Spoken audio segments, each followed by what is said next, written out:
নমস্কাৰ welcome back to my YouTube channel Dipakshi handwork and ব্লগছলৈ আপোনালোক সকলোকে পুনৰ এবাৰ স্বাগতম জনাইছোঁ। আজি মই আপোনালোকৰ মাজলৈ লৈ আহিছোঁ লোকেল মুৰ্গীৰ আৰু দহিৰ সৈতে বনোৱা এটা টেষ্টি ৰেচিপিটো চাওকচোন আহক। লোকেল মুৰ্গীৰ মাংস আধা কেজি লৈছোঁ। এয়া তাৰ পাছত গুচাই লৈছোঁ মই আলু 2টা, বিলাহী 2টা, পিঁয়াজ 3টা মিডিয়াম সাইজৰ আৰু জলকীয়া লৈছোঁ প্ৰায় 8-9টা মান, নিমখ এচামুচ মানে ডাঙৰ চামুচেৰে, হালধি, জিৰা জালুকৰ গুড়ি, ৰেড চিলি পাউডাৰ, মিট মছলা আৰু এয়া তেজপাত এখিলা, গৰম মছলা এচামুচ, কলা জিৰা আৰু পাঁচফোৰণ লৈছোঁ, আদা এটুকুৰা, নহৰু কেইফুটামান আৰু সেয়াই। আৰু এইখিনি এতিয়া মই কেনেকৈ বনাওঁ চাওঁ আহক। সামগ্ৰীখিনি আকৌ এবাৰ ভালদৰে চাই লওঁ। আৰু এটা বাতিত এবাতি দৈ গাখীৰ লৈছোঁ।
দৈ দিয়া লোকেল মুৰ্গীৰ মাংসৰ ৰেচিপি ৰেডি হৈ গ'ল।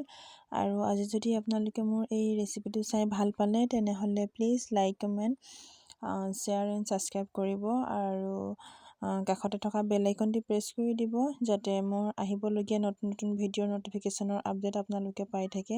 আজিলৈ আহিছোঁ, ধন্যবাদ। পুনৰ আকৌ নতুন এটা ভিডিঅ'ৰ সৈতে আপোনালোকক লগ পাই থাকিম।